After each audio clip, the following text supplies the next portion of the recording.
Hey, everybody, welcome back to Conversations in Ken's Cafe. We're going to have an amazing journey today. We have Nate Muir on from Gardening Like a Viking. Now, I miss his long hair. He had long hair in that picture. He looked like a Viking, but he's got the passion of a Viking for gardening. So, Nate, why don't you tell us about who you are, how you got started, and what the hell you're doing gardening like a Viking? Yeah, that's a good question. All right, well, thanks for having me. And so, if your viewers don't know who I am, then I got the YouTube channel called Garden Like a Viking, and essentially that came from in about 2009. I started traveling. I left my life here in my hometown, and I started traveling through Asia and Sri Lanka and India and Thailand. I went all around for quite some time, several years, and in that time, I was able to see all different kinds of people and the way that they are living, especially like villages and things. So I've got another channel called Travel Like a Viking, where Cool. where I kind of illustrate some of the travels and things. And so you can check that out if you want. But the travels, when I was traveling to the villages and things, there were all these people living in the way that they've lived for a very, very long time. And so I was able to see people that were, to the villagers, to the more indigenous way of living. Their gardening is not like a hobby. Oh, hello, Shawnee Gross. I recognize her. So gardening is not like a hobby to them. It's a way of life. And so Yeah. here in America, we'll kind of, oh, I have a little tomato garden, and oh, that's nice.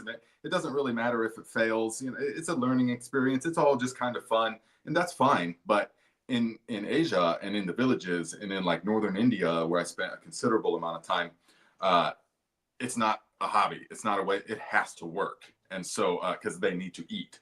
And Well, yeah, so you got to feed your family. that's right. That's right. And so the whole focus of their life, their whole day, their whole life really is about food. It's about growing the food, preparing the land, tending to the crops, harvesting the crops, cooking, sharing the food, and it's all a communal experience. It's not like it is in America, where one farmer will have 3,000 acres that he does with his combine, GMO corn and soybeans. They're growing. The village is growing what they're eating, and they're using people power. They're using the ox. Yeah. I have pictures on my wall right now of the travels, and learning to watching the kids 7, 8 years old plow the field with oxen was amazing. And so their whole way of life revolves around the food, as it has for eons of time.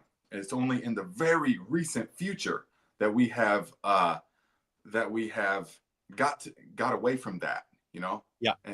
And so during the travels, that spirit, it got in me, it got inside of me. And so I just, wow, it was like, that's how it's supposed to be done. Everybody out in the fields together. It's not like it's different than what we would think. Oh, just toiling away in the fields. Not when you've got 100 villagers that are all your friends, and we're all like communicating, and we're all like doing this together so that we can all feed our collective families. So that was just amazing to me. I mean, that was a total paradigm shift coming from the Midwestern USA in northern Indiana, where it is just miles and miles as far as you can see genetically modified corn, wheat, and soybeans. And that's it.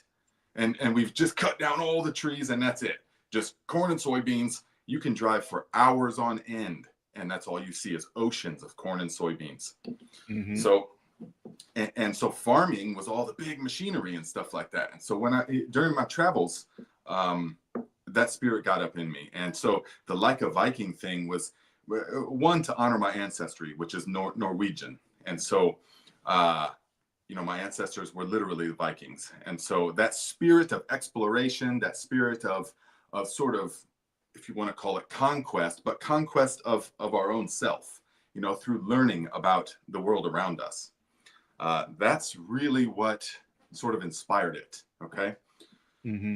Thank you, Mad Dog. I remember the name from from some of my live streams I've seen. And Wendy as well. Wendy. All right. Nice. Great minds unite. Oh, nice. Thank you. The gateway to gardening. I like that. I like that. Okay. So then when after traveling for a while, then one of my students, because I became, long story short, I became a scuba diving instructor in Thailand. Cool. Then I went to Greece, taught scuba diving there. One of my students was a graduate from Humboldt State University. And she was like, hey, we've got this industry there that is such and such. And I was like, what? I couldn't even, she's like, yeah, we got by the truckloads, we grow it and we cut, manicure it and stuff. And I could get you a job, cutting it, manicuring it. And I was like, whoa. I mean, cause that blew my mind at the time. I mean, that was like, I couldn't even conceive of something like that. Like, how old were you, by the way, in that time?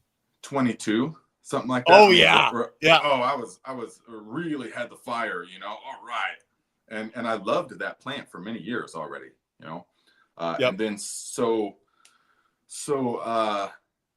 she was like, hey, yeah, if you come out, then you can get a job doing the manicuring. I was like, all right, fine. So I came back to America, got on my motorcycle and drove all the way out to Northern California. Yep. And as soon as I got there, she was not kidding. There was no joke. And so immediately I got into the industry. I started making connections. I started, my work ethic and things.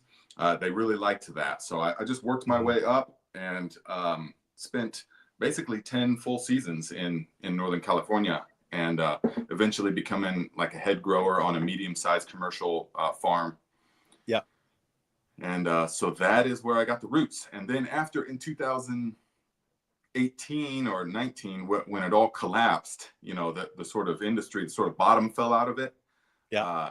And there was no money in it. There was no more money in it. And so then everyone leaves. And so, I mean, the land was gone, the whole operation gone, all that stuff just gone. And so everything you worked for just gone. And so I had no option but to come back to my hometown. And I was like, man, well, I've got all these skills from being out there and the cutting edge of growing the best stuff in the world. And I need to put that to use growing the food, because we also grew food out there the whole time. And so that's basically what I did. I was like, I'll start a YouTube channel and I will just share these skills that I've learned. Cool. And so we did that. So it blew up pretty quick. The channel's only 3 years old. Mm-hmm. Well, and that's fantastic. People are looking for this knowledge, and not just, the cannabis or the hemp industry, but gardeners, because it's about the food and the sustenance we get. And like, I love what Wendy was saying, it's a gateway to gardening. And that's what a lot of cannabis growers have found. They get that passion and that joy from growing that plant. And then they realize that, if I'm growing this organically, why am I not growing my food this way? Why am I buying garbage at the store when I can grow this amazing, vibrant plant and eat it myself? So what you're doing is sharing that knowledge that you gained in Cali for doing, an abundance of growth and health. So take us a little bit further in the journey of taking it from, a cannabis style to growing food. Like, what methodologies were you guys using? Yes, that's a wonderful question. So when we were out there, and at this time, in the beginning, the money was still real good. The money was still great, and so it was worthwhile to grow. I mean, it was very much worthwhile, all of that. And at that time, in the early teens, it was just like whatever the cost was didn't matter. Just poof, just throw more money at it. Whatever the nutrients are. And we were spending thousands, tens of thousands of dollars in nutrients, and all these nutrients. And so we're pushing it, we're pushing it, trying to grow because we're in competition, basically. For the best possible stuff for the highest possible price. And so I had a golden opportunity with that plant to be able to experiment with different techniques and then get immediate feedback just through the actual weight. To the gram, we always kept track of everything, and so you could tell, okay, this run, we did this differently, and I kept meticulous notes on everything, always. And so we would do certain techniques, and I would notice dramatic differences in certain things. So over the years, though, over the next several years, the money kind of went down, down, down. It started going down. The price per unit was going down. And so we had to come up with ways, especially in the last couple of years, where we had to, yeah, there we go. Got you into growing tomatoes and peppers, the whole garden from there. Absolutely. So Yep. we had to look for ways to not spend tens of thousands of dollars in nutrients and things. And so that was one aspect that got us into other techniques and other methods, but also the sort of market desire or the market need shifted from just having that mind-blowing stuff that was just weight. They didn't care about anything else, just weight. It shifted to a sort of we want this organic stuff. We want more organic. That is, the whole time when the dabs were starting to come around and all that stuff, there was like a whole separate faction that was like, no, we don't want that. We want just the flower grown organically under the sun, full term, no light depth, no nothing, just full term organic. And so we had a great opportunity. We split the farm into two separate things. So half of it was the chemical stuff and half of it was purely organics. And so we had separate greenhouses, we had separate areas, we had separate watering systems, separate nutrient tanks. So I had these golden opportunities to really experiment with different, over the next several seasons, with different growing techniques. And come to find, I mean, I immediately, because, when you're growing, your whole life is like, especially if you're doing thousands of plants, your whole life is watching the plants, reading the plants. You're out there just looking at, because they'll tell you what they need always, as you know. And so countless hours just out there, as the sun's going down or before I pull tarps or after I pull the tarps off for light depth and stuff, just reading the plants and seeing them. And so I became really good at knowing what the plant was saying. And so that's where I developed the understanding that the plant is an expression of the soil. The plant expresses whatever is happening in the soil. And so I was able to see the difference between utilizing a certain thing and then the reaction and then the particular way that it grew and all that stuff. And so at that time, it was also like a sort of the Elaine Ingham compost tea, the teeming with microbes. Okay. No, well, yes, that too. But it was also teeming with microbes, teeming with nutrients, the Jeff Lowenfeld's books, Yep. Those were like fresh onto the scene, really, it seemed like. And so people were brewing compost teas, and in Garberville, you could buy compost teas at the actual grocery stores. Cool. They had it grown in 1,000-gallon tanks, bubbling. Yeah. You could buy it by the gallon. It was just amazing. So we got to experiment, learn with all of those. And at that time in life, I was still consuming the plant as well. I don't consume anymore, but that plant has run its course in my life. But at that time, I was consuming it. And so I could tell the difference, big time difference in the stuff that was chemically grown and as opposed to the stuff that was organically grown. The stuff that was chemically grown had a sort of like, kind of made you a little paranoid, kind of made your mind kind of fractured, kind of, a little bit irritable and stuff like that. And you kind of wanted to smoke more, Right. But the stuff that was grown totally organically in the earth, in the full sun, had a totally different effect. It was just grounding. It just made you kind of want to be in the redwoods and kind of relax a little. And you weren't like, oh, when am I going to smoke again? You just kind of, it was just satisfying. So now, were you using the same strain for both? Primarily, yes. Yeah, our primary strain was, because we have both. It was OG Kush at that time. There was also a San Fernando Kush, which was a real good one. Also, we had a couple other ones, like Blue Dream was real heavy. And we really liked the Blue Dream. And there were some others, but yes, we grew them both in the same strains. Yeah. So yeah, Cool. because Yeah. that variable was removed. But the effect was so different. And that's how I also came into the understanding, because we were growing food at the same time. And so it's also how I came into the understanding that when you go the chemical route, your soil, because we had a soil a microscope at that time and stuff, and we were investigating, and everyone's just trying to learn as much as they can. It's like a bunch of passionate people out there at that time. Bunch of sponges. Give me knowledge. Give me knowledge. Absolutely, yeah. And then like, hey, who's going to come up with the next really cool technique or really effective method, you know? So we're all out here trying to do this, pushing it. So let's see how far we can push things, you know?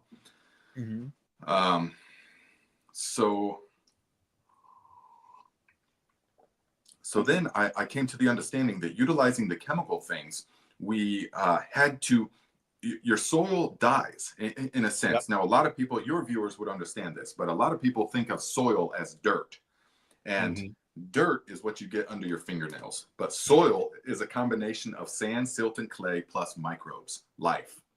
And so when you're chemical farming, your soil or your soilless growing medium, such as peat moss and perlite and stuff, it's not alive. That microbial activity does not, you can see it under the microscope for one, and it doesn't function in the same way.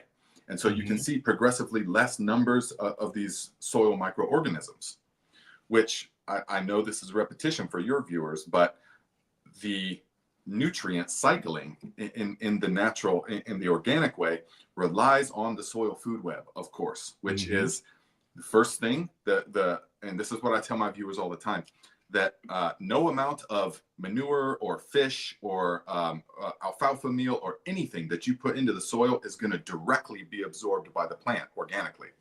It's going to have to first, the fungi and the bacteria have to go in there and eat that, and then the protozoa and the nematodes go in there, and the arthropods, they all eat each other, and each step along the way, the nutrients become unlocked for the plant. And so that is how nature cycles the nutrients. But when we use the chemicals, we bypass that whole entire food web, and we provide nutrients to the plant in a form that is absorbable already. Yeah. And so it starves out and it kills that whole soil food web. So I learned all this, and it was blowing my mind, because I was realizing that soil is alive. Not only is soil alive, but it is the foundation of all living things here. It's the foundation of everything. So focus all your attention, all your efforts on the soil, and everything else takes care of itself. And so I realized this when I came to the understanding that, yes, it's the language of the earth, of the soil, definitely. And so I realized this when the chemical farming, you have to keep adding these inputs nonstop, because there's no life, there's no cycling happening otherwise. Your soil basically becomes addicted. It's like a heroin or like an opioid for your soil. You have to keep, once you go down that route, you have to keep using them, because otherwise the soil starves, and therefore the plant starves. But in the organic way, once you start building that soil up with organic matter, good drainage, the right kind of nutrients, moisture, mulch, all those kind of things that microbes require, it sort of becomes self-sustaining. It just kind of cycles itself, and you don't have to be so on point with pHing everything. And in the chemical way, you got to manually adjust the pH all the time, which is a huge amount of work. When you are doing the organic way, the soil biology takes care of the pH itself. So I learned all these things, and just, one after the other, cascading realizations, and then getting to test them in these crops that are really responsive. Cannabis is a very responsive crop, in the sense that it will tell you immediately if it's unhappy. And it will also, and once you learn how to read it, you can tell why it's unhappy. You can tell if it's a nitrogen deficiency in the way that it presents itself. You can tell roughly if it's calcium. you know, and once you get really good, you can tell if it's like zinc or iron, you know, as well. And so, yeah. That's how, now I gotta go a little sidetrack on you here, but the energy, frequency, vibration, did you find that the positive people had a different result than people that had negative attitudes? Could you see that in the plants? Oh, for sure. And this is where I came into the understanding that how a person does anything is how they do everything. How a person does anything is how they do everything.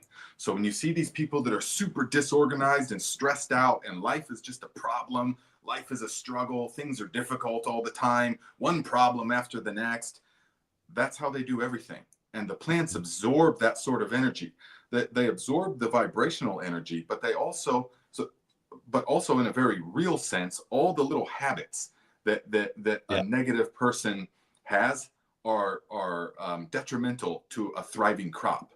And so it's the straight up energy vibration, but it's also all the little things, you know, that whereas the positive person that is enthused about the growing and literally loves the plants, they're going to be out there making sure that, this little plant is, you know, you got to smooth out some of that soil, or you see a little bit of insect damage, catch it while it's early. This plant needs propped up. You got to put that under the canopy, you know. Those are like the frequency of love, and the plants just thrive. They just love that. And so the huge difference in people, the stressed out people, cutting corners, negative energy, as opposed to the people that are positive, optimistic about life, enthusiastic about what they're doing. It comes through in the product. Yeah. Well, you can feel it, like, and it's in our vegetables, in our vegetable gardens as well. It's that passion. You find somebody that grows roses and they're passionate about their roses. They're out there. You can see the joy on their faces, you know, and the plant feels like one of the things that we found out is that plants actually have more sensory perceptions than we do as human beings. They see color, they see the energy, they see everything we're not, you know, allowing ourselves to see. They see that. So it just makes so much sense to have that positive energy, you know, when you're in the garden, but it also makes sense to have that positive energy in everything that you do. Is like you said, people that are scattered and negative, that's how their whole life revolves. And if we can get those people out into the garden and get them to really fall in love with their plants, then maybe we can change that for them, and we'll have a more positive life for them as well. Absolutely. And that's the best place to start. If you find yourself being a person that is stressed out, that's no problem. But begin gardening. Get your bare feet into the earth, and it literally will take from you the ions that are making you disrupted. The earth will absorb that. It can absorb infinitely that, and it recycles the energy. So get the feet out into the soil and get growing something. We have hardwired in us a sense of fulfillment when we see the full cycle of something. This is hardwired into our survival. So when you plant something, you nurture it, and you see it to its fruition, and you consume that. That is some high vibrational food that you are consuming, and we are hardwired to love that experience. And so it's guaranteed to put you on an upward trajectory. Well, and like Lily said, grounding, that's part of the getting your taking your shoes off, taking your socks off, getting your feet on that soil. And we actually have Stefan Burns. His specialty is the Schumann resonance and that side of the spectrum, that energy side of the spectrum, coming up, I think, on Thursday. But that energy and being connected, guys, is so important, not only to your plant's health, but your health as well, and your energy. So, Nate, where can you go? Like you went from the cannabis, the industry collapsed in Cali. You know, you went through seeing the difference in the chemically grown to the organically grown. Now you went home and you started your channel, but did you always have a garden at home? Like, is that how you grew up, was having a garden? No, actually. I mean, we did little things. My great grandpa had a big garden and stuff, but it wasn't like a foundational part of my childhood because we live in an area, we're in the beating heart of the Midwest of the United States. And so that is, like I alluded to earlier, is that we live in an ocean of genetic modified corn and soybeans, a little bit of wheat here and there.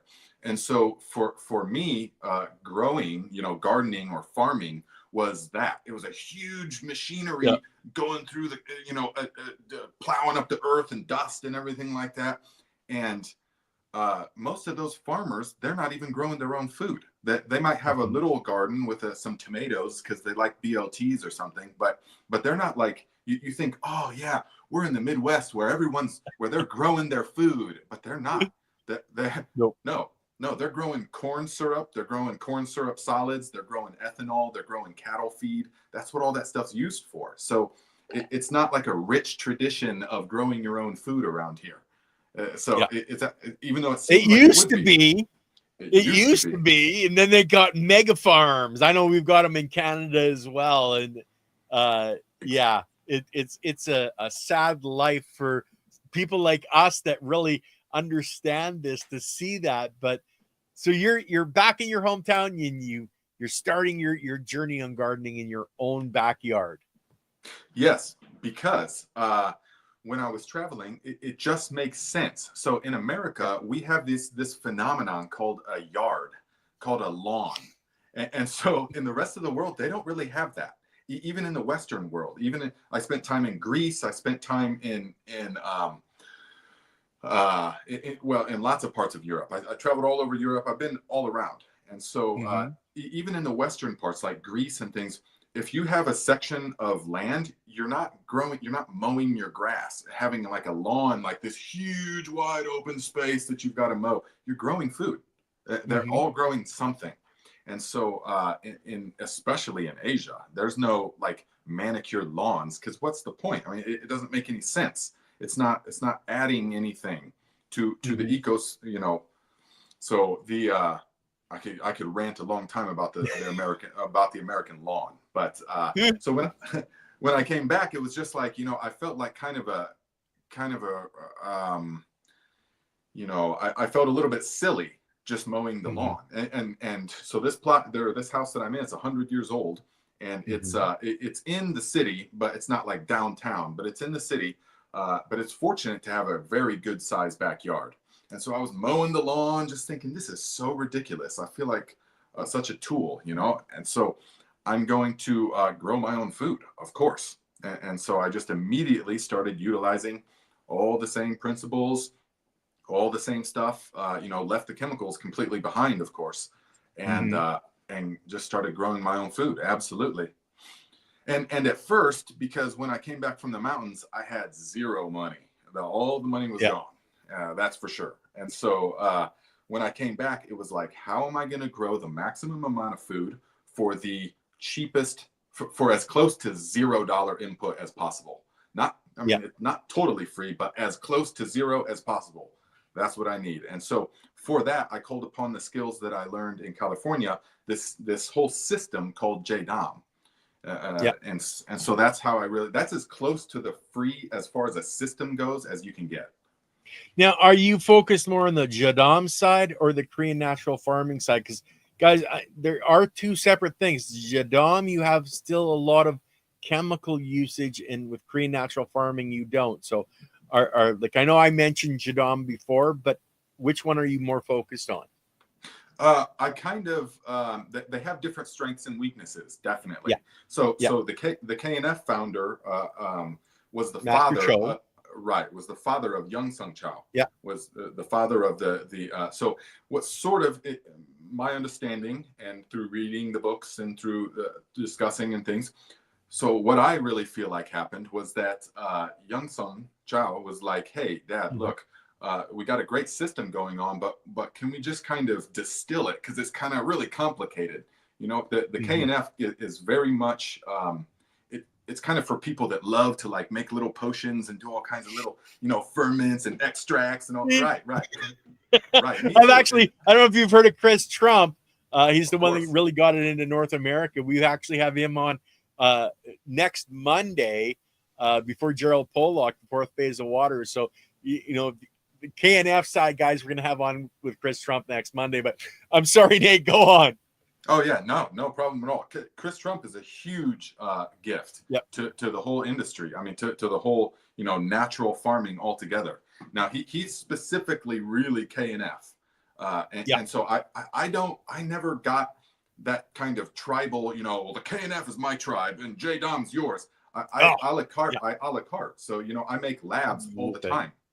Yeah. Exactly. I make lactic acid bacteria serum all the time. I make FPJ all the time. I make the water soluble calcium all the time, and those are thriving videos on my channel. But at the same time, things like IMO production and all that, I feel like has been totally distilled by the JDOM system in using high quality leaf mold. The highest quality leaf mold, I feel like, simplifies everything. So instead of teaching the big complex process of harvesting your IMO and then making IMO 2 and then 3 and then 4 and then getting the rice bran and all that stuff, we just cut all that out and utilize the leaf mold. Yeah. And so that, because that was my philosophy. My philosophy is simplify. How can you distill everything to its essence and then implement that? Because when you make things too complicated, people just it's inaccessible to people. So if you're like you or me, who's like loves making little potions and all that stuff and spraying on different FPJs for the flower, different FPJs for this, that's all awesome. But the average person, because I'm trying to reach as many people as possible, get as many people growing food as possible. And so to do that, you need to have a system that is very streamlined, in my opinion. Well, I think it's a combination of everything, because like I tell people, it's how, and Lily put it up here, however you grow, whatever you grow, just grow. So if you're living in an apartment in New York, you're not going to be doing IMOs, but you might do a water soluble calcium or a labs, something like that. But never discount anything. Research what you can do, what's available to you, and what works for you. So if you're into biodynamics, it's all the same thing, because it comes down to the same core principle of growing biology. And the more biology, the healthier the plant and the healthier everything is around you. So don't regulate yourself and don't get into a tribe, get into the biology, because they're all focused on adding organic material in biology. No matter what genre you're following, it all boils down to the more biology, the more workforce, the healthier the plants, and that's what I think, Nate, you're really focusing on, is sharing that anything is possible. Just pick what works for you.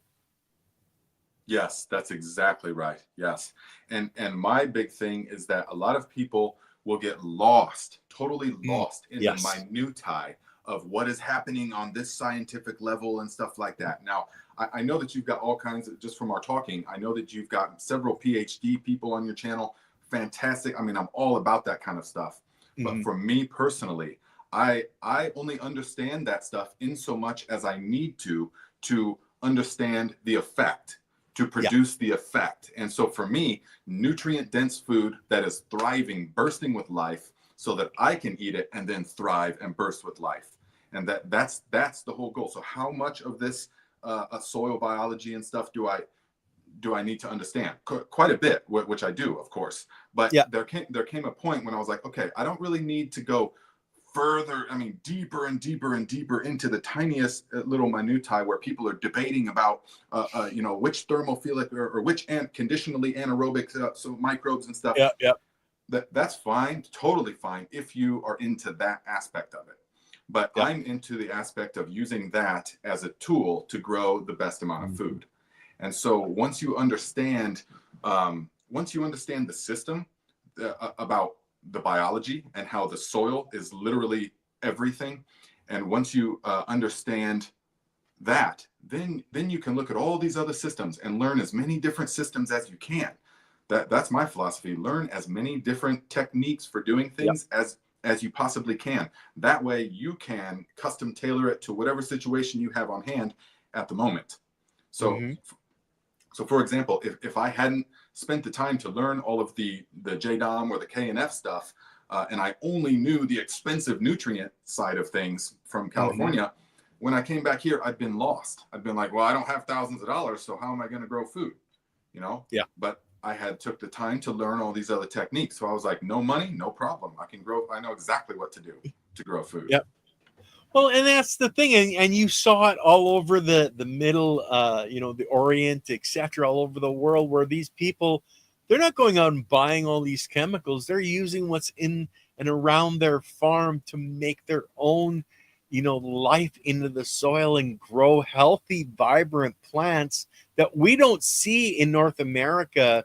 Like I know my family had an organic strawberry farm when I was younger, and you would take one of those strawberries and it didn't taste like cardboard. It was like soft and sweet, and it was amazing. And you go to the store and buy a strawberry there, and it was hard and more sour, and it just wasn't the same. But the methodologies, everything is possible. And I'm the same way as you, brother, because I'm a big sponge. I just love to research and understand. So I looked at everything I possibly could and combined them all into this vibrant life in the soil, because it is literally about the biology that's in the soil, because it's the biology that grows the cells of the plants. We can't get away from that biology is actually in control of it all. So I don't grow plants. I grow biology, and the biology grows the plant, and I don't worry about that side of it. But having the overall knowledge that you are sharing, whether it's worm castings, the teas, extracts, all of this variety of available knowledge and understanding, that's what it really comes down to, is you've ingested all this and you're being able to give it back. And I praise you to the top, brother, because that's what we really need out there. Absolutely. I agree. And it's like what you were saying about the strawberries. So that's what happens when the incentive is weight and size and commercial value. So I live by saying, show me the incentive and I will show you the outcome. Show me the incentive and I will show you the outcome. So those strawberry farmers and a lot of farmers are paid by weight. And so, okay, well, what do we got to do to grow the biggest, fattest stuff as quickly as possible? Okay, we can do that. So that's the incentive. So that's what you're going to get. But if the incentive was to grow the most flavorful, nutrient-dense stuff possible, you'd have a whole revolution just by changing the incentive. If somehow you could pay the farmers based upon nutrient density and flavor, then suddenly you'd have all this mad rush towards all these organic techniques and all this beautiful soil management and everything if the incentive was changed.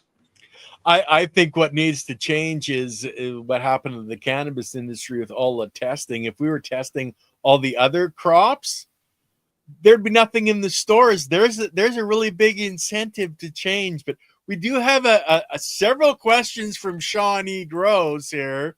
So how can we encourage more people to grow? What does it boil down to? Is it more AI help? Is it a set it or forget it garden? What can more humans take their food supply seriously? Do you would tackle those ones, brother? Yeah. Oh, wonderful questions. And here's what it boils down to. Okay, number one, no, it is not more AI help, in my opinion, because it comes from the spirit of the earth. The AI is never going to have that spirit of the earth. Okay, so it comes from the earth itself. And we have to remember, you are soil rearranged and temporarily animated with the breath of life. You will return to the soil, all the microbes that are going to decompose you are already in your system. If you were in a hermetically sealed room where nothing came in and you died, you would decompose from within. Okay, so you're already living compost. And so that is not going, the AI is never going to understand it on that level because it's not living compost. And so the second thing is that you have to, two things. One, you have to get the sense of wonderment into people. You have to have them understand things on a level that just, the deeper you understand it, the more it just blows your mind. And you can't help but be fascinated by it. But if you just kind of take it all for granted, oh, the sun's up there. Okay, yeah, there's plants here and stuff. Okay, yeah, you know, it's all just happening. It's all just background noise. No, but if you take a second to stop and look, and you consider that, for example, every 1 second, the sun is taking, off the top of my head, 596 million tons of hydrogen and converting it into 496 million tons of helium. Okay, so in that process, like 4 million tons of energy is given away by the sun. Okay, in the form of photons, little packets of energy. So the sun takes them and throws them, and in all directions it radiates out. And then the plants are sitting here on Earth going, okay, I got it, and it catches them, and then it unlocks the photon, the packet of energy, and uses it to create life, more of itself. It's just jaw dropping. It literally is. And so every process is the same way. When we understand the process of photosynthesis, of nutrient cycling, of growth, the deeper you can understand it, the more it's going to take your breath away. And so people, they will feel that, and so that will drive them towards growing. If you can help, if you can find that in yourself, people will naturally gravitate towards that, because there's something ancient within them that is saying, oh, this makes sense. This feels right. And they will just gravitate towards that. You don't have to force it onto them or anything.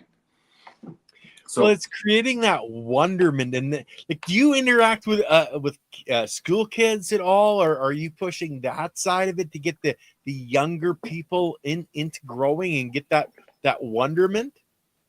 At this point, I am not. No, but that is definitely in the future. Yeah, in the future, because my goal is to get some land, and I will make like a school to teach all this stuff, courses and things in person. Yeah. Well, and that's fantastic. Do you go out and do speaking engagements right now? Like sometimes, like places like Camp Compost. I know they would love to have someone like you come out and talk. So that's maybe, you know, one of the connections I can help you make is with them. But, you know, are you going out to regenerative events? You know, how many events are you doing? At this time, I don't actually do a lot of those, because I've only kind of just came out of the shadows as far as, you know, because in California, you know, we were doing it before it was cool, if you want to say it that way. So we weren't like putting my face out there and stuff, like we weren't taking pictures and making connections and going. It was like behind the redwood curtain, we called it, you know. So it was like behind the curtain, you know. So so it's only been 3 years I've had this channel, and so I'm focused more now on creating this brand, you know, and focusing and doing all of that. That being said, I'm more than, hey, you know, any opportunity like this, I take it. Absolutely. Yeah. So. Cool. Well, yeah, I can make some connections, or I'll help you make some connections behind the scenes, because, you know, I love what you're saying, and your understanding is very well-rounded, I guess would be the right way, because you've studied so much and you've had the opportunity to use your knowledge in practical applications. And that's what people really, you know, I think want. In my opinion, they want people that understand this to the extent where, you know, like if anybody watches you and sees the energy coming off you, the joy and happiness that you're presenting, they know that this is somebody that I want to listen to, because he's doing it out there, and he's just vibrant about it. And that's what we really need to present to people, to transfer that energy to them, so they get that same, feeling as well. And it's absolutely amazing. It is. It is. And I completely agree with that. And that kind of goes back to what Shawnee was saying about how do you get people into it? Well, one, you have to spark the wonderment, but for two, you have to let them understand how how important it is, actually, how your whole experience is a foundational part of your whole experience comes from what you put into the body. Most people don't understand this because we're systematically disconnected from this in the Western world. But in the East, and they've known this for thousands of years, that what you put into the body directly correlates with your experience of this life. And so if you can get people to understand that it's more than just growing a few tomatoes out in the garden. Oh, yeah, we'd like to have a sandwich every now and then. No, it's about growing nutrient-dense food that is bursting with life. And then you take that and it will up-level your whole experience of life. When you feel good, and letting them know that the healthy man has many dreams, but the sick man has only one. And I live by that saying. That's right, exactly. But when you're healthy, you got everything. And so the way to be absolutely healthy and feeling good in life is by taking total control of what goes into the body. Yeah. Well, like I tell people, to reach full genetic potential, you need the biology, because it's the biology that builds the cell that's going to get you to that full genetic potential, whether that's a human being or a plant. It all, and like I repeat it all the time, it's all about the biology, because if we supply the biology with the right building blocks, the right energy, and like you were saying on the solar energy, the frequency, the vibration coming off of our sun, like for people that don't understand, if you look at the history of our planet, every time there was a leap in life on our planet, it was when we were able to figure out, or the biology was able to figure out, how to use the photons coming off the sun more efficiently. When that happened, you had a new burst of life on our planet. We're at the point now where we're understanding that those photons and the different frequency, the different wavelengths affect us differently. And you were mentioning this yourself, where you're out in the sun, you're getting that grounding. All times of the day is different frequencies. In the morning, in the evening, you're getting a different frequency. That's why sun gazing is really beneficial to you. It energizes the water in your body, and that energizes your whole system. So have you got into the understanding of the water being important in energizing the water, different methodologies on the water end of things at all? Yes, very much so. And back in the day, I experimented, and in Northern California, they can get kind of far out there with a lot of different things, to say the least, And so, woo! Yeah. Oh yeah, for sure. Especially coming from the Midwest, to that culture was like, whoa, wow. Okay. Yeah, So they're kind of far out there. Now, so many of the things are kind of frivolous. Many of the things are kind of just wishful thinking and stuff, but many of the things are very real and very quantifiable in the way that you feel. And so, as I'm sure many of your viewers are aware, Dr. Emoto, the experiment, the thought experiment. So after many years, I come to the distilled understanding that the only instrument I need is the mind.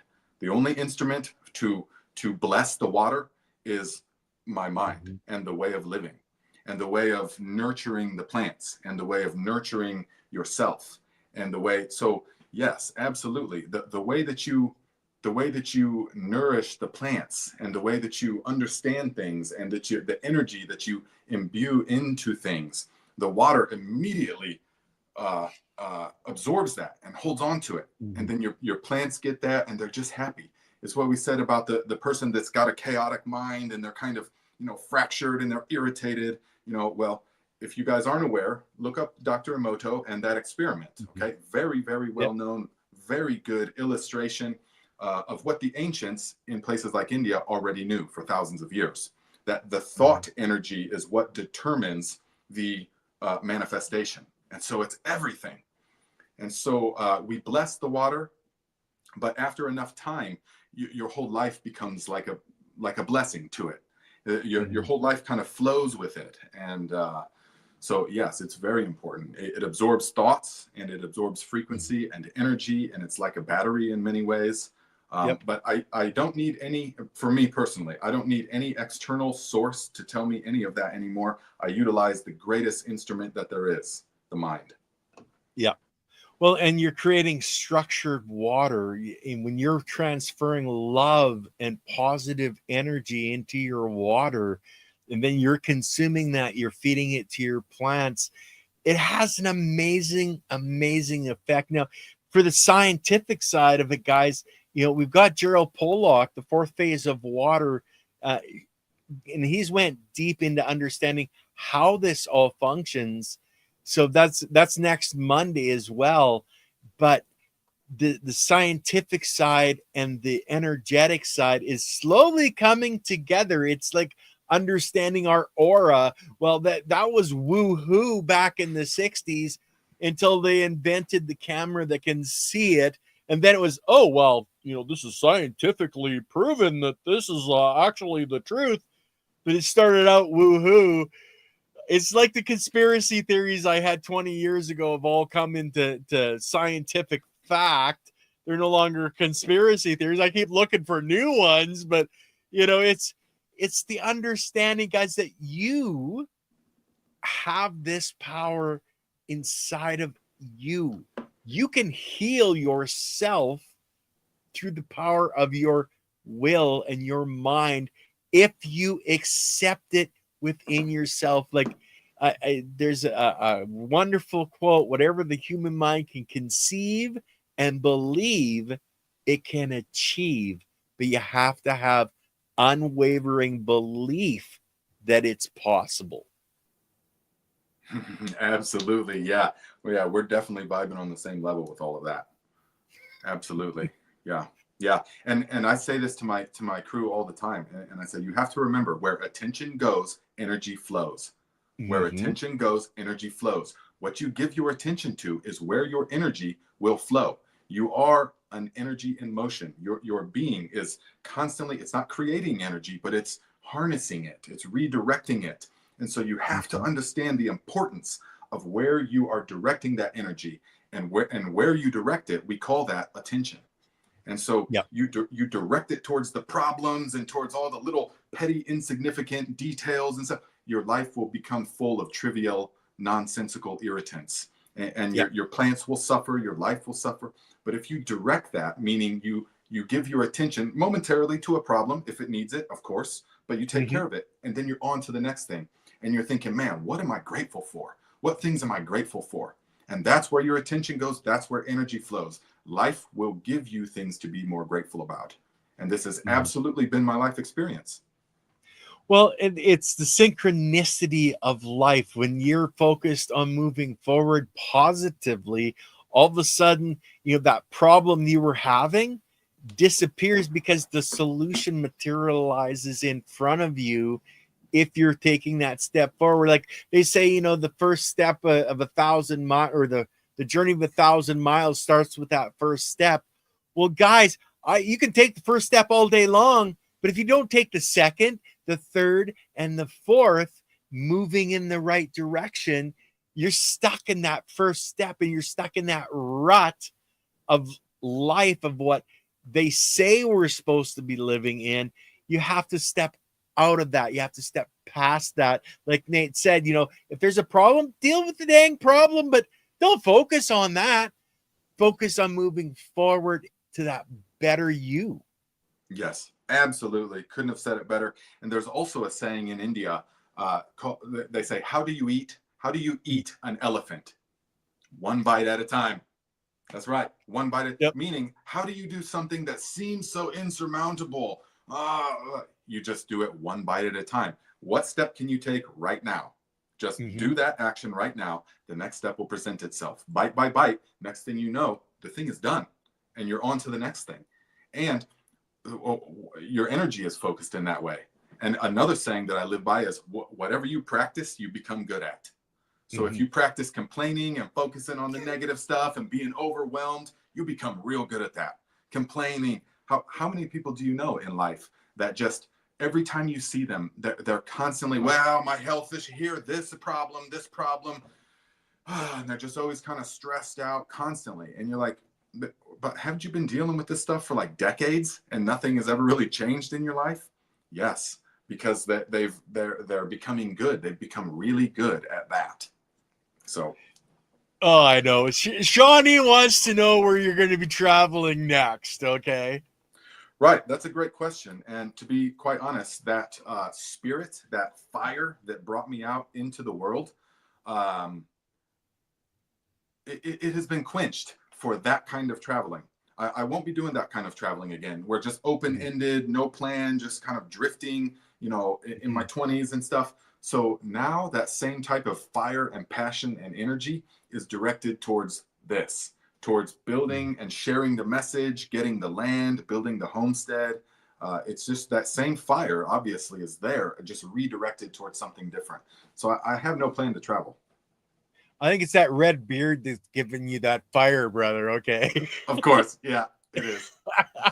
Well, the thing is, you're so passionate, now about what you're doing. Back then, you were passionate about traveling and experiencing. Then you were passionate in California about growing there and then experimenting and growing. And now you're passionate about this because you're a passionate person. That's the whole essence of life, is creating that passion within yourself, guys. Come on, it's all about you. I can't make a decision for you. Only you can make the decision, but then you have to live with that decision. So try to make the best decisions you can and always focus on becoming better. It's always, the more vibrant you are, the more vibrant your life is, and the more vibrant you're going to create that aura into other people. If you've ever been in the situation where you're sitting in a restaurant and somebody walks in and everybody kind of turns to look, it's their energy. So become that energy, but make sure it's not a negative energy. Be like Nate and be positive energy, baby. Come on. Yes, exactly. That's actually, I see the quote on your screen, which is a very well-known Buddhist sort of philosophy. One lit candle can light many without ever diminishing its own light. Yes. So it's not taking from you. It's different. Once we shift away from an egoic sort of seeking and acting, once it's all about the message and sort of more selfless, then you understand that nothing can ever be taken from you. That the passion is just going to ignite more flames. It's not going to ever diminish your own because it's coming from beyond you. Yeah, it's coming from within. So you definitely now there's also the opposite of that. There's also what I call energetic vampires. So you guys have to look out in your life. You have to look out in your life for energetic vampires. People just cut like a black hole for positive energy, and they just take and take and take and take and take, and nothing ever changes in their life. You have to expel those people from your life. You have to learn the difference, and because you can't just be getting drained by these energetic vampires. Okay, so if you really want to shine your light in the world, you have to know when. Okay, so this relationship is no longer serving me, and I'm going to direct more energy towards this thing. Yeah. Well, and there's so many people, like you're talking about, people complaining all the time. Those are energy vampires. And if you possibly can, you want to keep those at the extreme periphery of your life. I hate to say it, but sometimes you have to push away friends. You have to push away family because those people are draining your life force and you have to step back from them. Like, I have those people in my life where I've literally, haven't seen them for 15 years. I love them very much. They're part of my family and I'll always love them, but I won't associate with them because of who they are, because of the energy that they bring. You have to make that choice. It's about you making that choice for you and for the people that you do love around you, to hold on to the positive people, take the negative people and say, thanks, I love you, but please stay away from me. Yeah, absolutely. And that is a major thing, a major point.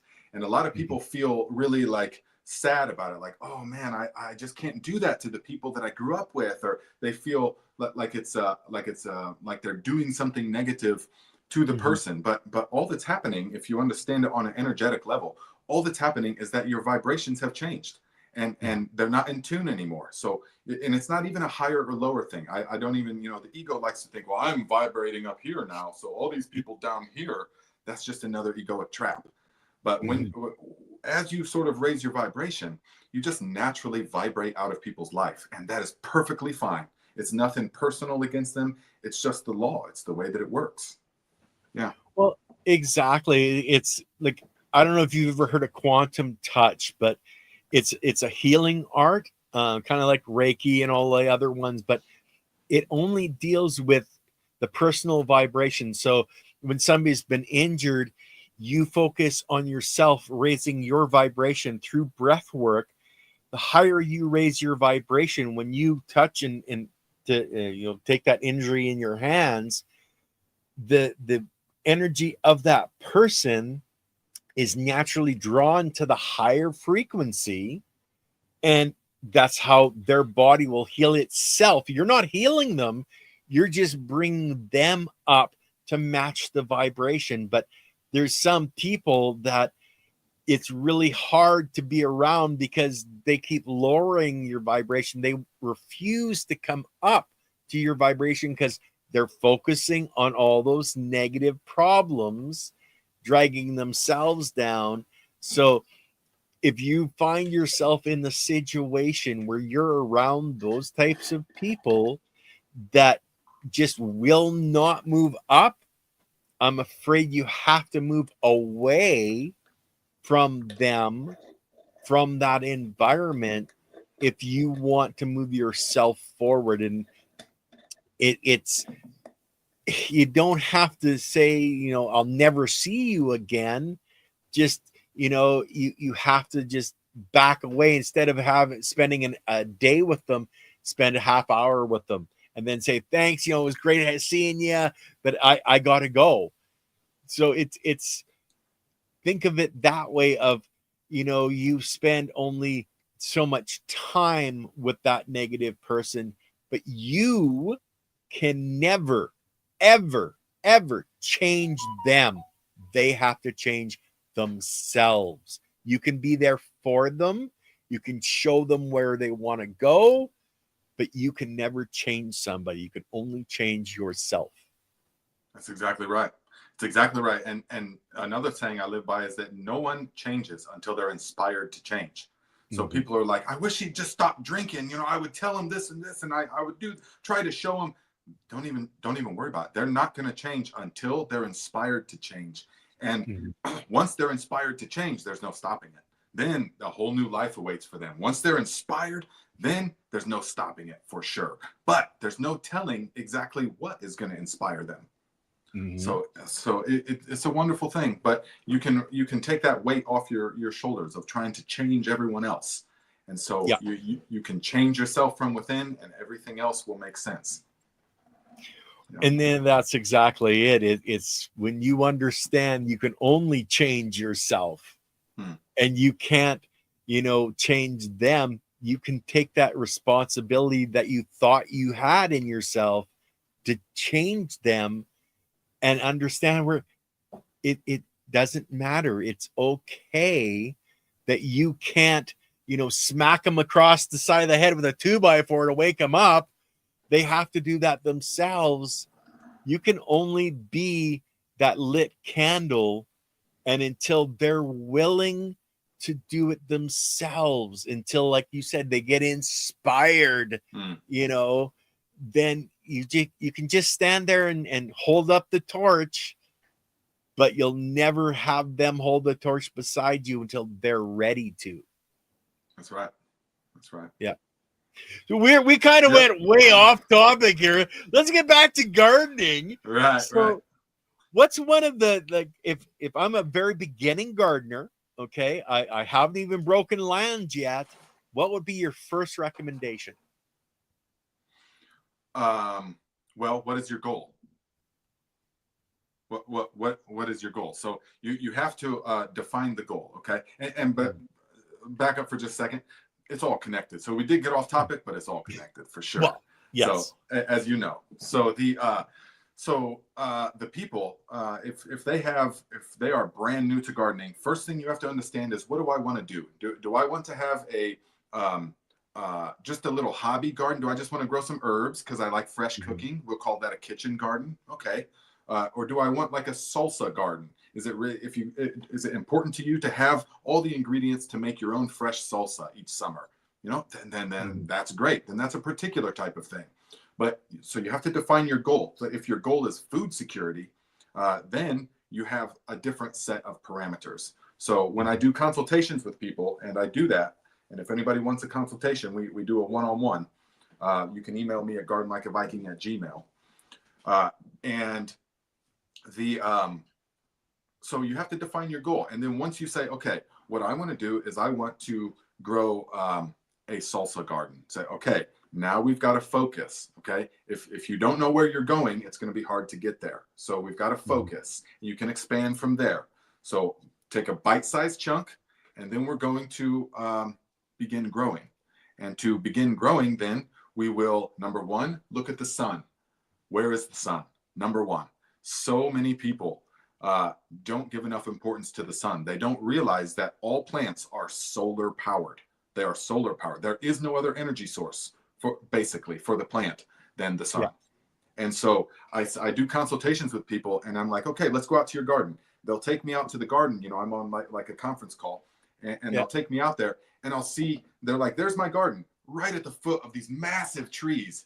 And I'm like, oh man, so does that, what's the sun like there? And they're like, well, in the morning, it gets like 45 minutes of direct sun, or like 2 or 3 hours of direct sun. I'm like, that's your problem. So number one problem I see is sun. People don't give enough importance to the sun exposure. So then you have to determine what technique that you want to grow with. And so there's so many different things there, but it starts by defining your goal. What am I growing for? So do you help them map out, like, once you've seen their environment, like having the trees that, you know, are blocking that sun, do you help them set up the basic, you know, footprint of their garden? Because some plants do like, you know, being a lot more in the shade. Do you help them figure that out and set up a plot plan first, or, you know, they're just going out and doing it? No, we definitely set up, there's a system to it all, you know, so that's the one-on-one part, though, that I have to get their idea. So I have to ask them, what is their focus? And most of them say, I don't know. And so we have to define that. So systematically, I'll ask them questions, we'll define that. But then once we define the goal, then we say, okay, so let us just use, for example, they want a nice salsa garden. It's their first time. They just want to make fresh salsa in the summer like their grandma used to. Fair enough. Cool. Awesome. Cool. Yep. So in which case, here's what we got to do. So I already know in my mind which plants they're going to want to grow for the most part. And depending on where they are, which varieties they're going to want to grow. And so then I have to ask them, okay, so of these, what do you see yourself actually eating? So you'd be amazed at how many people grow stuff that they never eat. They just grow a garden and they're growing like 8 different kinds of lettuces and stuff. And oh, we had a salad last week, and, you know, kind of. So yeah, it's a lot of wasted real estate, a lot of wasted opportunity, a lot of wasted energy, even though it's still wonderful because they're out there in the earth and they're growing things. Yeah. But you could have years and years of trial and error, or you can bypass a lot of that and cut right to a plan, you know, and grow specifically what you're going to eat in a specific technique. And then, yes, we will say, I'll say, okay, so based upon those huge trees right there, we can't grow these there. We grow these over here. And then crop rotation as well. Most people don't understand, not rotation, but succession. So most people Yeah. don't understand that in most of the zones, probably not your zone, but most of the zones, you get like 2 plantings of things. You get the spring planting and the midsummer into fall planting. Yeah. Well, we can have that. We just have to start in the greenhouse and then move out into the soil. But yeah, it's understanding their environment is one of the keys, because like in Canada, we do get winter. In my area in, southern Ontario, they don't get as severe. So you're really focused on what they want to be ingesting, what their purpose is. So do you have anybody that's just going, well, I just want to grow flowers, I want to have a garden for the pollinators? Do you have those types of people coming to you? We do, yes, but not so much for the consultations, although sometimes yes. But it's because I focus on my philosophy is that even if we're in different zones, if we're growing different plants, if you focus on the fundamentals are all the same. So if you understand the system dynamics required to produce a thriving soil microbiome, it really doesn't matter what plant you put in there, it's going to thrive. So, Yep. so it's only, California versus Indiana versus Ontario or Canada somewhere, then Yep. the fundamentals are the exact same. The soil is life. Soil is king. Stay loyal to the soil. It's all about the biology. If you're growing that, it doesn't matter the plant. Yeah. Exactly. Yes. And so when they understand that and they understand what needs to be done in order to create a thriving microbiome, the steps and the techniques that can bolster that, then that you can grow flowers, no problem. You can grow whatever you want, But most of the consultations are for people that want to know, okay, I'm kind of overwhelmed. Most of them are food security gardening. They want to grow their own food. And say, okay, first thing we got to do is we got to look at the calorie crops, okay? Because kale and lettuce and 8 different kinds of Swiss chard, that's all good, but that's what I like to call sometimes rabbit food. That there's no calories, that's not sustaining you.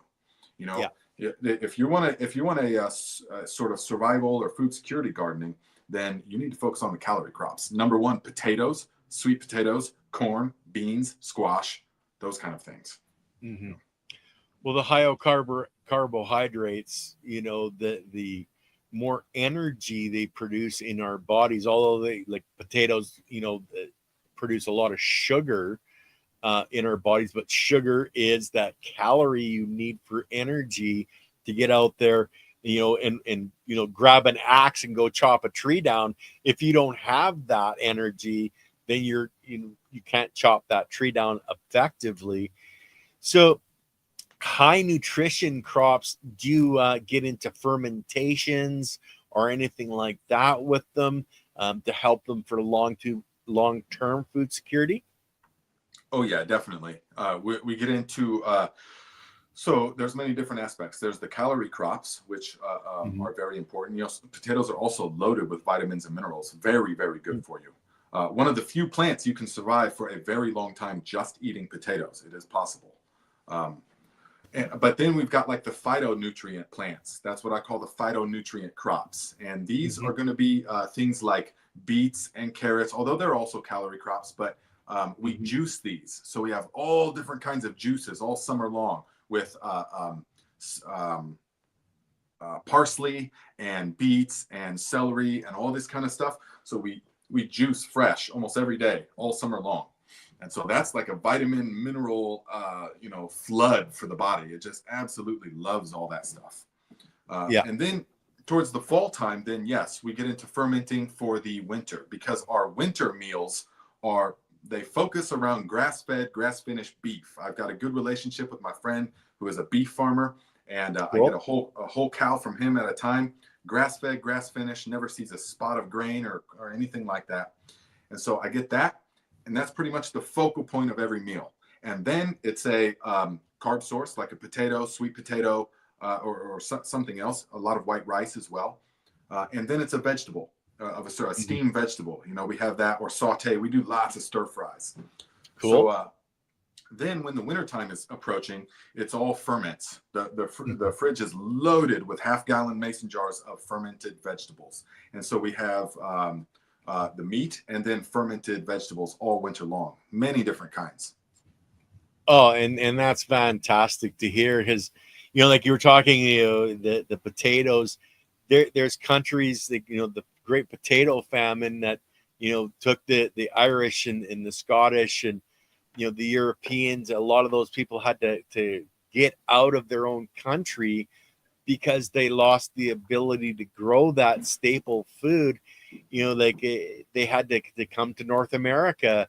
They had to go to other parts of the Europe and around the world to survive because they lost that stable food source.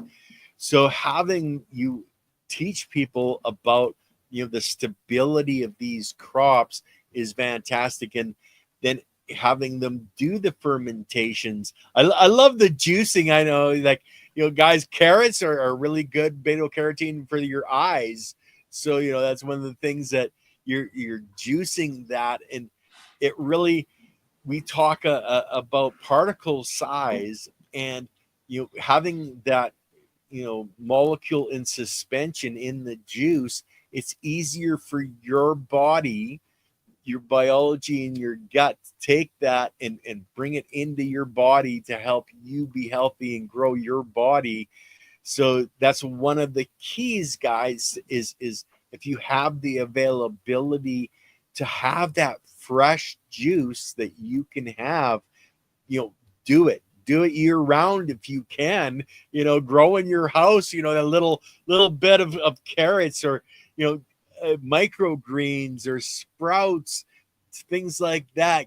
Get as much as you can into you to keep you healthy, especially in, you know, like in northern Canada, we don't get a lot of sun in the winter, so we're really lacking. So being able to grab that nutrient out of the plant, that the plant has drawn that sun in, get it back into your body. So big ups on that side of it. So, you know, you've got the winter food, you've got the fermentations.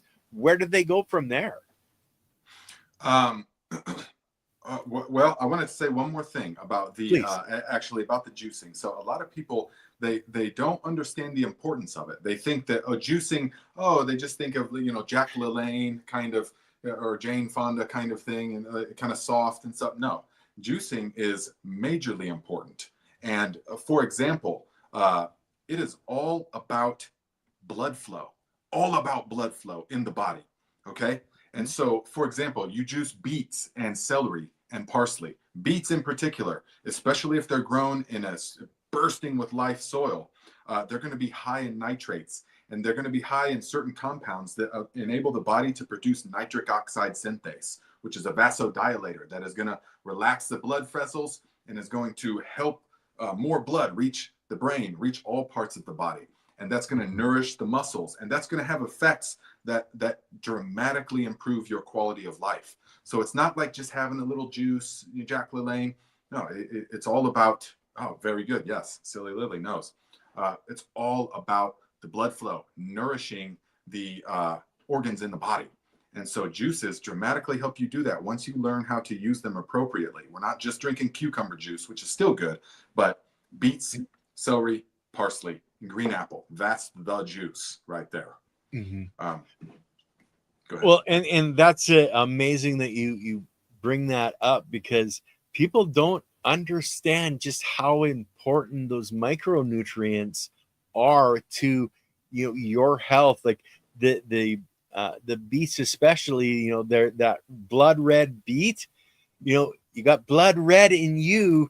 There is correlations there, guys, you know. So I love that you're sharing that.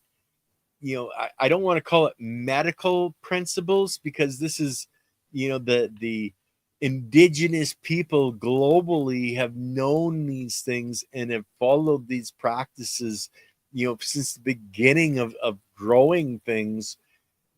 What specifically would you say is the worst thing that you have seen that people are growing? and consuming? The worst thing that they're growing is pretty much that's pretty much to me like an oxymoron, actually. Like it kind of cancels Yeah. itself out. And so it pretty much cancels itself out, because if you're growing the food, our body has been adapted for eons of time to eat whole foods in their natural state. And so all the talk about carbs being bad for you, potatoes being bad for you, that's all they're talking about, something different. When we extract we take the potato, chop it up, fry it in seed oils, and have it prepared in certain ways. When you're eating food that is you've grown in living soil bursting with life, then there's not anything I can think of that would be detrimental to you. I mean, it's all of it is going to be much more beneficial than any kind of multivitamin that you could take or anything like that. And so it's a lot more like the Eastern. The Western philosophy of things is to dissect each individual part. The liver is separate from the heart, and the Western medicine sends you to these specialists that are, they dissect each part of the body into its own separate parts. Whereas, and they treat them like this unrelated sort of, somehow it all works together, But in the East and in India and things, and in Eastern medicine, they treat the body as a whole. It's all one unit. And so the true medicine is the preventative medicine, meaning that you don't need, short of like traumatic accidents, you don't need all of these other medicines if you prevent the things in the first place. And so it's all about preventing it through a proper understanding of what this organism was sort of has evolved or adapted over time to consume and to thrive on. Yes, Exactly. And that's I guess it was what I was actually trying to make sure that you said is everything is good for you as long as we can consume it. Because like there's some nightshades, etc., that you're not going to want to grow, because if you eat it, you're going to kill yourself or your pets or your animals, your kids. But the whole principle of our energetic body and the chi, the yin, the yang, however you want to phrase it, supplying that positive energy and positive nutrition is only making it so your body can reach your genetic potential. We talk about genetic potential for plants. What's your genetic potential? We don't know, because like a line, you look at the Buddhists that have been sitting for 100 years without consuming anything, and their bodies are still there, they're still alive. How are they surviving without eating or even interaction with other people? But they're still alive, their essence is still there. There's so much more to us energetically, metaphysics, or however you want to describe it. And you're getting in touch with that and helping people to grow and bring that in. I know we've only got about 7 minutes, because I like to give myself a half hour before our next show, The Soil Matters.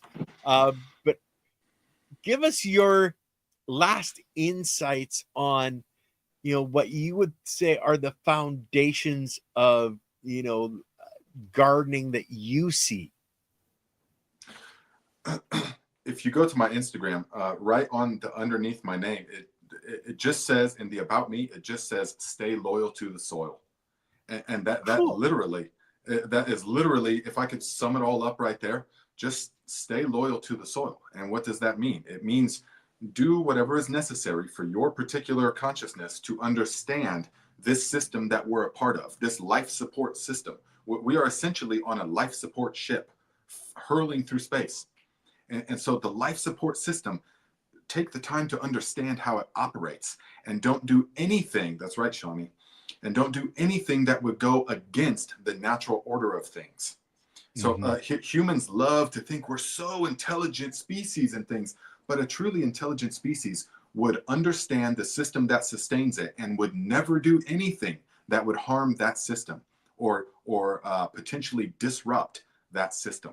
And so we need to be the same.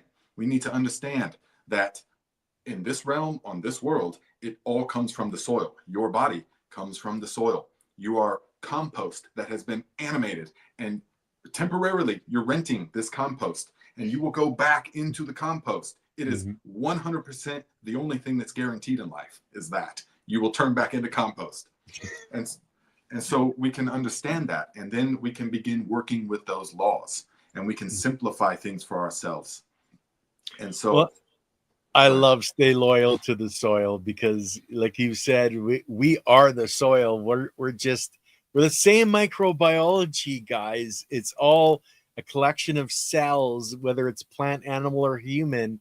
So when you stay loyal to the soil, you're staying loyal to you and your life. We only are connected to these bodies for a short time span. That's our energetic side. But the physical form is a collection of biology. It's a collection of cells, and staying loyal to your soil and your health. I love that, brother. I just love it. It is. Absolutely. It's the foundation. If you can simplify it, there it is right there. And many of your viewers may or may not be aware, but there is more microorganism cells within your body than there is human tissue cells. So you can have between 20 and 70 or 100 trillion different microorganisms in your body. So you are literally a collection of microorganisms more than you are human tissue cells. So you're a community of these this is your microbiome. Same like in the soil. So remember, my philosophy is the soil and my body are one. So because we come from the soil. And so what happens in the soil, the same principles happen in us. We have to have a thriving microbiome as well. And just like the plants. And so it's all connected. It's just wonderful. Well, it's amazing, because when you grow healthy food, then you consume that healthy food. You're getting that health into your body, and it's all such a synergistic relationship once you get past your own self and your own programmed understanding and get into what we're talking about here, what you're talking about on your channel, what we talk about on this channel. It all works together, and it all starts with the biology in the soil, and focusing on growing the biology, because it's the biology that grows us. It's the biology that grows the plants. It's the biology that grows your buddy's cattle, and makes that healthy for you to consume. It's all about, having all the different biology in everything around you, literally the air, the water, the garden, the meat. It all fits together and makes us this amazing organism that we can think and move forward. So stop killing things and start putting life back in everything. Yeah, that's a very good way to put it. Exactly. So when's your next show, brother? I want to promote your channel that much more. So when's your next show coming up? Yeah. Okay, great. We on my channel, my YouTube channel, Garden Like a Viking, we do a live Q&A every Saturday at 12 noon Eastern time on my channel. And so if you guys have questions about things, you can bring them there. And it's an interactive, we have a great community there. Cool. We also have a Discord chat, and the links to that are in the description of my videos. So we have a Discord chat. It's free, but there's a bunch of good knowledge and information in there, like-minded people. You can hit me up on Instagram, and I'm about to start back up my Facebook account, the Garden Like a Viking account. So all of that stuff is there. And yeah. Fantastic. Well, and I'm putting up your links. The links, guys, are in the description as well. So make sure that you get out there and you follow Gardening Like a Viking, because he's talking the same message we are, guys. So, it's just another voice. I tell people, listen to many voices, find the ones that resonate with you. So you ladies that want to see a hot, strong Viking body, follow this guy, because he's got it. That's right. Come on over. Yeah. Okay, guys. Yeah, hey, this has been great, man. I really appreciate it. And we will definitely do this again. Oh, most definitely. I'd love to have you come on with our host, Leighton Morrison, on the Soil Matters, because you guys would have another great conversation as well. But stick around. I'm going to end the broadcast, guys, in just over a half hour. The Soil Matters is going to start. So you're going to want to be back on to check that out. Other than that, guys, we love you all, and we will see you on the next show.